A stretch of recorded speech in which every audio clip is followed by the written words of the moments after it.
AI ಮತ್ತು Telegram ಬಳಸಿ ಕೋಟ್ಯಂತರ ರೂಪಾಯಿ ವಂಚಿಸ್ತಾ ಇದ್ದ 18 ವರ್ಷದ ಯುವಕ ಅರೆಸ್ಟ್. 11ನೇ ತರಗತಿಯಲ್ಲಿಯೇ ಶಿಕ್ಷಣವನ್ನು ಅರ್ಧಕ್ಕೆ ನಿಲ್ಲಿಸಿದ್ದ 18 ವರ್ಷದ ಯುವಕನೊಬ್ಬ ಕೃತಕ ಬುದ್ಧಿಮತ್ತೆ ಅಂದರೆ ಎಐ ಮತ್ತು ಟೆಲಿಗ್ರಾಮ್ ಬಳಸಿ ಕೋಟ್ಯಂತರ ರೂಪಾಯಿ ವಂಚನೆ ಎಸಗ್ತಾ ಇದ್ದ ಬೃಹತ್ ಸೈಬರ್ ಅಪರಾಧ ಜಾಲದ ಪ್ರಮುಖ ರೂವಾರಿಯನ್ನ ನಗರದ ಸೈಬರ್ ಅಪರಾಧ ವಿಭಾಗದ ಪೊಲೀಸರು ಬಂಧಿಸುವಲ್ಲಿ ಯಶಸ್ವಿಯಾಗಿದ್ದಾರೆ. ಉತ್ತರ ಪ್ರದೇಶದ ಕಾನ್ಪುರದ ಹೋಟೆಲ್ವೊಂದರಲ್ಲಿ ಸೆರೆಸಿಕ್ಕ ಆರೋಪಿಯನ್ನ ರೋಹಿತ್ ವೀರೇಂದ್ರ ಸಿಂಹ ಶಾಕ್ಯ ಎಂದು ಗುರುತಿಸಲಾಗಿದೆ. ಈ ಯುವಕ ಕೇವಲ 16ನೇ ವಯಸ್ಸಿನಲ್ಲೇ ಪರಿಣಿತ ಕೋಡರ್ ಆಗಿ ರೂಪುಗೊಂಡಿದ್ದು, ದೇಶಾದ್ಯಂತ ಸೈಬರ್ ವಂಚಕರಿಗೆ ಹಾನಿಕಾರಕ ಎಪಿಕೆ ಫೈಲ್ಗಳನ್ನು ಸರಬರಾಜು ಮಾಡ್ತಾ ಇದ್ದ. ಆರೋಪಿ ರೋಹಿತ್ ಶಾಕ್ಯ ಅತ್ಯಂತ ವ್ಯವಸ್ಥಿತನಾಗಿ ಚಂದಾದಾರಿಕೆ ಮಾದರಿಯಲ್ಲಿ ಈ ಕೃತ್ಯ ಎಸಗ್ತಾ ಇದ್ದ. ಸೈಬರ್ ಅಪರಾಧಿಗಳಿಗೆ ಕಸ್ಟಮೈಸ್ ಮಾಡಿದ ಮಾಲ್ವೇರ್ ಹಾಗೂ ನಕಲಿ ಆಪ್ಗಳನ್ನು ತಿಂಗಳಿಗೆ 15,000 ರೂಪಾಯಿನಂತೆ ಮಾರಾಟ ಮಾಡ್ತಾ ಇದ್ದ. ಜಾರ್ಖಂಡ್ನ ಜಮತಾರಾ, ಹರಿಯಾಣ ಹಾಗೂ ರಾಜಸ್ಥಾನದ ಕುಖ್ಯಾತ ಸೈಬರ್ ಕಳ್ಳರ ಜಾಲಗಳಿಗೆ ಈ ಸಾಫ್ಟ್ವೇರ್ ಪೂರೈಕೆಯಾಗ್ತಾ ಇತ್ತು.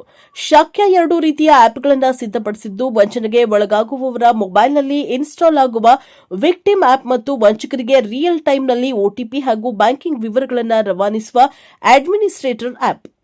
SBI, PNB, Axis Bank, ICICI Bank, Union Bank, Aadhaar ಸೇವೆಗಳು, ಪಿಎಂ ಕಿಸಾನ್ ಮತ್ತು ಆರ್ಟಿಒ ಚಾನಲ್ ಪಾವತಿ ಪೋರ್ಟಲ್ಗಳಂತಹ ಜನಪ್ರಿಯ ಹಾಗೂ ಅಧಿಕೃತ ಆಪ್ಗಳನ್ನೇ ಹೋಲುವ ನಕಲಿ ಆಪ್ಗಳನ್ನು ಈತ ನಿರ್ಮಿಸ್ತಾ ಇದ್ದ.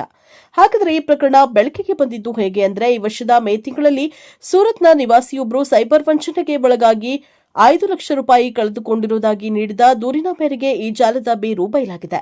ಸಂತ್ರಸ್ತರಿಗೆ ವಾಟ್ಸ್ಆಪ್ ಮೂಲಕ ನಕಲಿ ಫೈಲ್ ಬಂದಿದ್ದು, ಅದನ್ನು ಪಂಜಾಬ್ ನ್ಯಾಷನಲ್ ಬ್ಯಾಂಕ್ನ ಅಧಿಕೃತ ಆಪ್ ಎಂದು ನಂಬಿ ಇನ್ಸ್ಟಾಲ್ ಮಾಡಿಕೊಳ್ಳಲಾಗಿತ್ತು. ತಕ್ಷಣವೇ ಮೊಬೈಲ್ನ ನಿಯಂತ್ರಣ ಪಡೆದ ವಂಚಕರು ಸಂತ್ರಸ್ತರ ಖಾತೆಯಿಂದ ಹಣವನ್ನು ಬೇರೆ ಖಾತೆಗೆ ವರ್ಗಾಯಿಸಿಕೊಂಡಿದ್ರು. ಕೂಡಲೇ ಸಂತ್ರಸ್ತರು ಸೈಬರ್ ಸಹಾಯವಾಣಿ ಸಂಪರ್ಕಿಸಿದ ಹಿನ್ನೆಲೆಯಲ್ಲಿ ಸೂರತ್ ಪೊಲೀಸರು ಎಫ್ಐಆರ್ ದಾಖಲಿಸಿ ತನಿಖೆ ಚುರುಕುಗೊಳಿಸಿದ್ರು. ಪೊಲೀಸರು ನಡೆಸಿದ ತನಿಖೆ ಮತ್ತು ಡಿಜಿಟಲ್ ಫೋರೆನ್ಸಿಕ್ ವಿಶ್ಲೇಷಣೆಯಿಂದ ಆಘಾತಕಾರಿ ಸಂಗತಿಗಳು ಹೊರಬಂದಿವೆ. ಆರೋಪಿ ಶಾಕ್ಯ ಒಟ್ಟು 121 ದುರುದ್ದೇಶಪೂರಿತ ಅಪ್ಲಿಕೇಶನ್ಗಳನ್ನು ಅಭಿವೃದ್ಧಿಪಡಿಸಿದ್ದ. ಈ ನಕಲಿ ಆಪ್ಗಳು ದೇಶಾದ್ಯಂತ ಒಟ್ಟು 21,672 ಮೊಬೈಲ್ ಫೋನ್ಗಳಲ್ಲಿ ಇನ್ಸ್ಟಾಲ್ ಆಗಿರುವುದು ಪತ್ತೆ. ಇವುಗಳಲ್ಲಿ 2,928 ಸಾಧನಗಳು ಸಂಪೂರ್ಣವಾಗಿ ದುರುಪಯೋಗಗೊಂಡಿದ್ದು, ಬರೋಬ್ಬರಿ 64.38 ಕೋಟಿ ರೂಪಾಯಿ ಮೌಲ್ಯದ 54,094 ವಂಚನೆಯ ಬ್ಯಾಂಕಿಂಗ್ ವಹಿವಾಟುಗಳು ನಡೆದಿರುವುದು ದೃಢಪಟ್ಟಿದೆ. ಈ ಪೈಕಿ ನಕಲಿ ಆರ್ಟಿಒ ಚಾನಲ್ ಆಪ್ಗಳು ಅತಿ ಹೆಚ್ಚು ವಂಚನೆಗಳಿಗೆ ಕಾರಣವಾಗಿದೆ ಎಂದು ಪೊಲೀಸರು ತಿಳಿಸಿದ್ದಾರೆ.